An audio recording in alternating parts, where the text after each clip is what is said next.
نہیں سمجھے. تو مناظرہ کس کو کہتے ہیں؟ مناظرہ کہتے ہیں کہ مدعی اور مدعی جس حکم، قانون، قضیہ، مسئلہ میں آپس میں بحث کر رہے ہیں تو مناظرہ فن ہے. المناظرۃ علم باصول او بآداب يعرف به اثبات الحکم بالدلیل یا من الادلۃ والتنبیہات. یہ میں نے آپ تو. اور مدعی کس کو کہتے ہیں؟ من نصب نفسه لاثبات الحکم بالدلیل او بالتنبیہ. اور اس کا جو موضوع ہے وہ الادلہ. کیا ہے؟ الادلہ لاثبات الحکم، لاثبات الحکم. تو اور تعریف اس لیے کی جاتی ہے، یہ میں نے تفصیل سے 2 گھنٹے میں درس دے چکا ہوں، لیکن ابھی خلاصہ لب لباب اور نچوڑ آپ کے سامنے بیان کر رہا ہوں کہ تعریف سے مجہول معروف بن جاتا ہے. کیا ہے؟ مجہول معروف بن جاتا ہے. تو اس لیے اس چیز کی تعریف کی جاتی ہے. تو آپ نے عبارت بھی پڑھ لی، تقریب تام، تقریب ناقص، مجادلہ، مناظرہ، مکابرہ. اس پر تفصیلی گفتگو ہو چکی ہے کہ مناظرہ کس کو کہتے ہیں بتا دیا، لیکن مجادلہ تانا مارنا سوچ دلیل دے کر. اور وجادلہم باللتی احسن کا ہم ترجمہ کریں گے کہ ایسا الزامی جواب دینا کہ آداب اور اخلاق کے ساتھ. اور مکابرہ تانا مارنا بغیر دلیل، جس طرح فیس بک کے کمنٹس ہوتے ہیں تو وہ مکابرہ ہوتا ہے. اور ایک مجادلہ ہے اور ایک مناظرہ ہے. اور تقریب تام اور تقریب ناقص بھی ہو گیا، اور منع بھی ہو گیا. کیا ہو گیا؟ منع کی بات بھی آ گئی کہ مدعی سے کہے کہ لا نسلم وکیف ھذا، ہم تسلیم نہیں کرتے ہیں. تو اب دوبارہ جو ہے نا آپ اپنے جو ہے دلیل کو واضح کر لیجیے. سمجھ گئے؟ اس لیے تو یہ بات بھی آپ حضرات کے سامنے آ گئی. اور کون سی باتیں ہو گئی ہیں؟ خلاصہ سنا رہے ہیں. ہاں، نتیجہ، مقدمہ، مسئلہ، دعویٰ، یہ ایک ہی چیز. جی. اور اچھا، مناظرہ کا میں بتا رہا تھا کہ اس میں بھی میں نے آپ کو یہ نصیحت کی کہ اذا اخذت برأی احد فخذ برأی من نبغ فی السن 40 سنہ. علامہ طنطاوی ہے ایک تحاوی، ایک تحتاوی ہے. تحتاوی فقیہ ہے، تحاوی محدث ہے، اور طنطاوی سائنسی تفسیر لکھنے والا مصری. انہوں نے لکھا ہے، بڑی اچھی بات لکھی کہ اس کی بات مانو جو کیا ہو، بولو، جو 40 سال کا ہو. اس لیے ہمارے استادوں نے کہا کہ 40 سال کے بعد آپ نے میڈیا میں آنا ہے. 40 سال کے بعد آپ نے کس میں آنا ہے؟ میڈیا میں آنا ہے. کیوں؟ آدمی کی عقل بھی بالغ ہو جاتی ہے، عمر بھی زیادہ ہو جاتی ہے، بچے بھی ہوتے ہیں، بیوی بھی ہوتی ہے. تو اس سے جو آدمی مشہور ہو جاتا ہے میڈیا کے ذریعے سے. تو وہ فتنہ اس کے لیے بن جاتا ہے. بیوی بھی ہے، بچے بھی ہیں، اور عمر بھی بالغ ہو گئی. بالغ تو نہیں ہے، عقل بھی بالغ ہو گئی تب بھی. ہمارے علماء نے تو یہی لکھا ہے نا.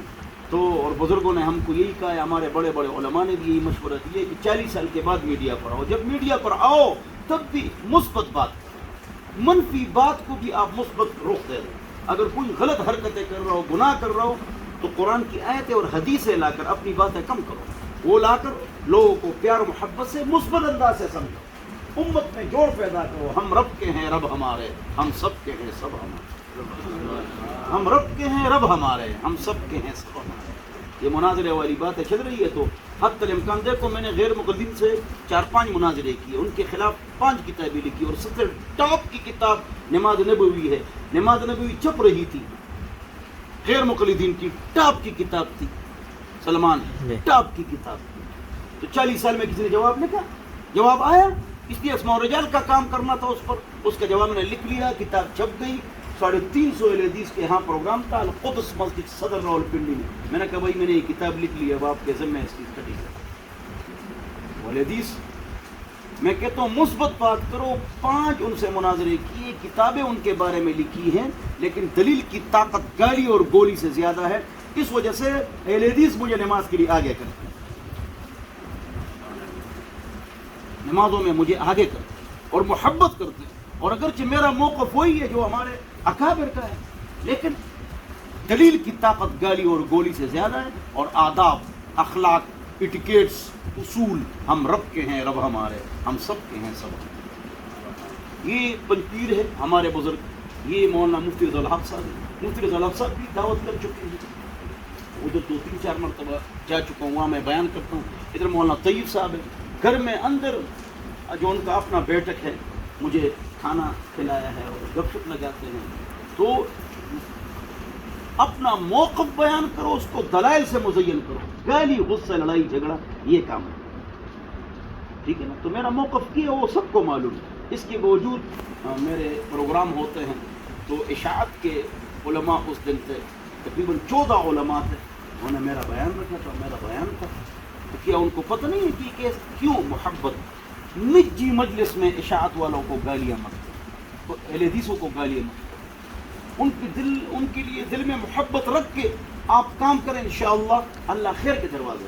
مولانا دلوکیل صاحب، مفتی دلوکیل صاحب کو آپ جانتے ہیں، اشاعت کے بہت تکڑے اور زبردست عالم دین، تبلیغ کے بارے میں عربی میں کتاب لکھی ہے، اردو میں لکھی، اب میں ان کے پاس جاتا ہوں، میں چلا گیا، فوراً اڑ گئے، میں نے بیان کیا، میں نے شرک و بدعت پر عربی میں بیان کیا، تو خوش ہو گئے، کھانا کھلایا، ان سے ملنا چاہیے، ان کے ساتھ بیٹھنا چاہیے، سختی، غصہ، لڑائی، گالیاں، تنقید یہ نہیں کرنا چاہیے۔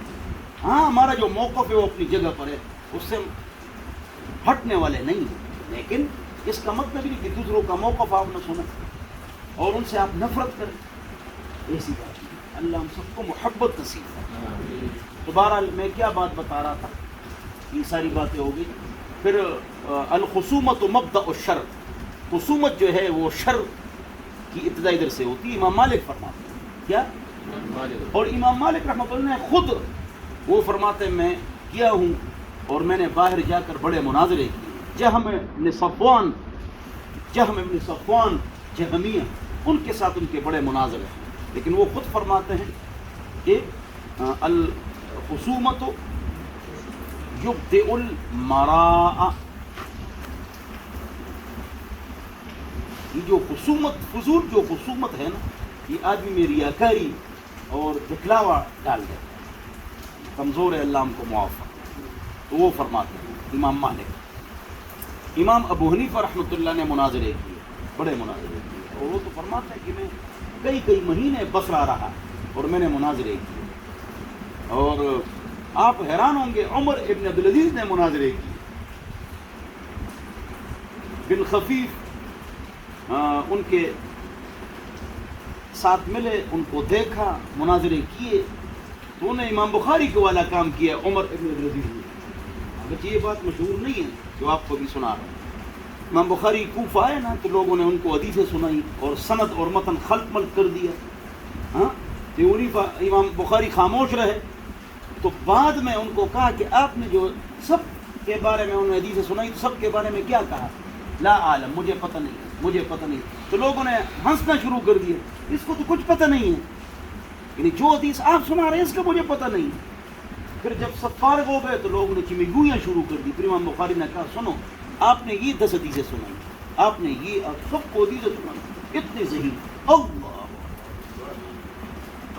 اور آپ نے یہ حدیث سنائی لیکن اس کے ساتھ یہ سند لگائی، اس متن کے ساتھ، اگرچہ اس کا جو سند ہے وہ یہ ہے، وہ نہیں ہے، وہ سب پر اس طرح پھر امام بخاری کا یہ کمال ہے کہ سب کی 10 حدیثیں اس کو یاد ہے۔ اس طرح عمر ابن عزیز نے مناظرے کیے، مناظرین بہت سارے آئے تھے، سب کے باتوں کا جواب دیا، اور سب کے باتوں جو سوالات تھے پہلے سب سے سوالات کیے، پھر سب کو جوابات دیے۔ تو بن خفیف نے اوپر نیچے دیکھا، کیوں اوپر نیچے دیکھتا ہو؟ عمر بن عزیز نے کہا، تو اس نے کہا کہ میں اس لیے دیکھ رہا ہوں کہ آپ کو عجیب آدمی ہے، آپ کو سب کے سوالات بھی یاد تھے اور اس کے جوابات آپ نے بڑے اچھے انداز سے دیے۔ عمر بن عزیز، امام مالک نے مناظرے کیے، لیکن مناظرہ میں جو مشہور تھا وہ امام ابو حنیفہ، اس لیے امام مالک نے فرمایا سبحان اللہ، نہ ہاں سبحان اللہ سبحان اللہ، لو قال نعمان بن ثابت هذه الاسطوانہ من ذهب لخرجت كما قال. اتنا تکڑا آدمی ہے کہ ایک ستون ہوگا کس کا، لکڑی یا پتھر یا گارے کا، لیکن یہ کہے گا یہ سونا کا، تو ثابت کر کے وہ دے. صبح کی نماز میں امام مالک کو بہت سارا پسینہ آ رہا تھا. جب پسینہ آ رہا تھا تو سیریس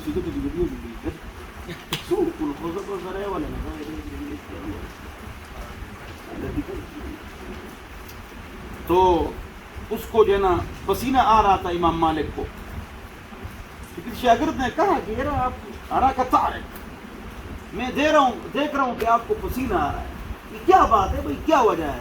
امام مالک نے کیا کہا، انی کلمت ما ابی حنیفہ من صلاۃ العشاء الی الفجر. میں نے اس آدمی سے بات چیت کی ہے عشاء سے فجر تک، اس لیے پورا قمیص جو ہے نا میرا پسینے سے شرابور ہے. عمران خان کس کی طرح؟ عمران خان کی طرح. عمران خان کے ساتھ جہاز سے 4 آدمی اتر گئے. جہاز میں تو کیا ہوتا ہے، ہیلی کاپٹر میں اے سی ہوتا ہے. 3 کا قمیض جو ہے نا خشک تھا، ایک اس کا گیلا تھا. مجھے اٹھے پتہ نہ لوڑے واپس کیا لے وہ سمجھو میں کیا بتا رہا تھا. اراک طارق، یہ کون فرماتے؟ امام مالک. امام احمد بھی فرماتے ہیں کہ بہت بڑے آدمی، وہ من العلم والورع وإيثار الدار الآخرة بمحل لا يدرك أحد. بہت بڑے آدمی تھے امام ابو حنیفہ نے، بہت بڑے مناظر، بہت بڑے ٹاپ کے مناظر تھے. اور امام ابو حنیفہ رحمۃ کے سارے غور سے سنو بھائی، امام ابو حنیفہ رحمۃ کے سارے علم کا ثواب کس کو جاتا ہے پتہ ہے؟ امام شعبی کو. ایک امام شعبی ہے تابعی، ایک شعبہ ہے. شعبہ بعد میں، شعبی پہلے، دونوں محدثین ہیں. امام مالک، امام حنیفہ جو تھے ان کے ابو کے تو ریشم کا امپورٹ ایکسپورٹ کا کاروبار تھا. یہ بھی جانتا ہے ریخمو جازون بے گرزیدل. تو اس نے کہا تعال یا صبی، اے بچے ادھر آ جاؤ، یا غلام، انی اراک فیک فطانہ وذکاوہ ان اشتغلت بالعلم سیکون لک شأن. کہ میں آپ میں بہت کچھ دیکھ رہا ہوں. اتقوا من فراست الامور، اگر آپ عالم بن گئے نا تو آپ کو اللہ بڑی عزت عطا فرمائے. امام شافعی کی دعوت سے وہ کیا بن گئے؟ بولو نا، عالم بن گئے بڑے. یہ بہت بڑے مناظر، دنیا کا سب سے بڑا مناظر امام تابعین میں، اور اس کے بعد میں سب سے بڑا وہ امام ابو حنیفہ. کیا ہے وہ؟ پھر اس نے 13 سال منطق فلسفہ پڑھا ہے اور عربی پڑھی. بہت بڑے آدمی. تو یہ تو امام مالک نے بھی ان کے بارے میں کہا. اور کس نے کہا؟ امام احمد نے اس کے بارے میں کہا. امام شافعی نے بھی کہا ہے، وہ نہیں سنا تو اس لیے اس کا مناظرہ کے ساتھ تعلق نہیں. اور اسی طرح عبداللہ مبارک امام بخاری کے استاد کے استاد حنیفہ کے شاگرد. انہوں نے ایک مرتبہ کہا کہ یہ جو امام ابو حنیفہ ہے نا، یہ عبداللہ مبارک فرماتے ہیں عجیب بات یہ کہ اس طرح اشعار امام شافعی کے بھی ہیں. کس کے ہیں؟ دیوان شافعی میں ہے. دونوں میں فرق بھی آج بتاؤں گا. مبارک، عبداللہ مبارک محدثین کا امام، محدثین کا امام عبداللہ مبارک وہ آئے، رقہ آئے، ہارون رشید اپنی لونڈی کے ساتھ انگور کھا رہا.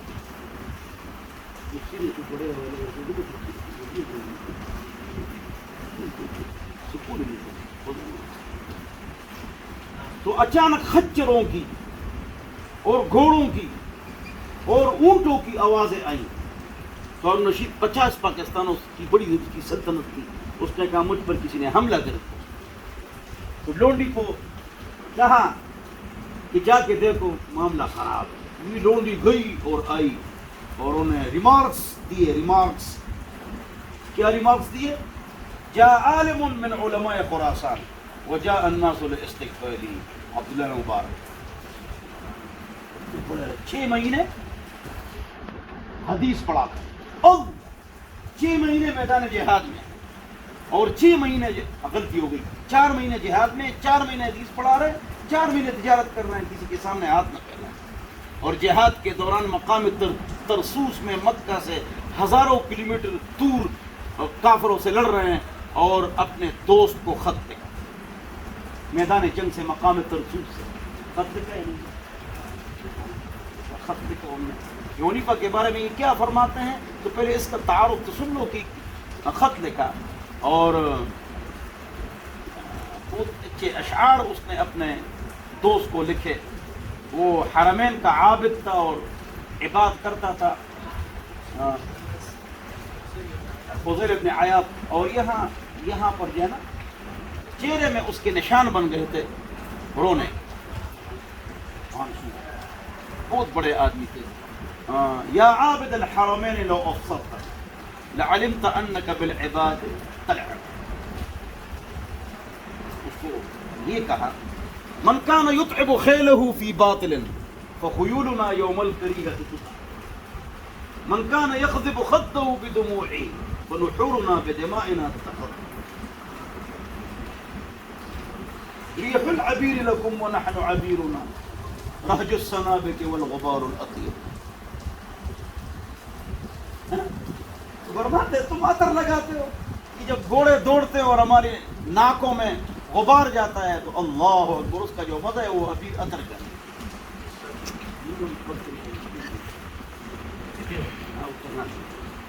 میری بات آپ سمجھ کے نہیں سکتے. ریح العبیر لکم ونحن عبیرنا رہج السنابک والغبار الاطیر. تو یہی عبد المبارک ونیفہ کے بارے میں کیا کہتے ہیں؟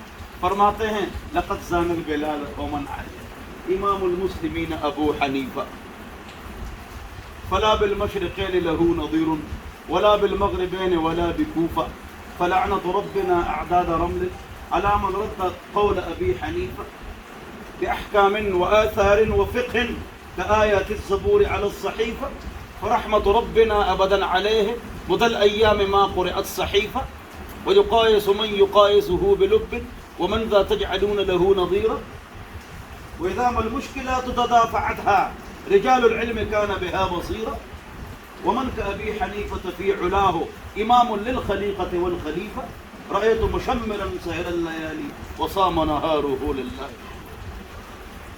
یہ ہے ہمارے امام حنیفہ. بہت بڑے مناظر. آج اتنا سبق کافی ہے. کل مجھے ٹائم ملا تو انشاءاللہ آپ کو باقی پڑھاؤں گے انشاءاللہ. اللہ تعالی ہم سب کو مل کی توفیق عطا فرمائے. السلام.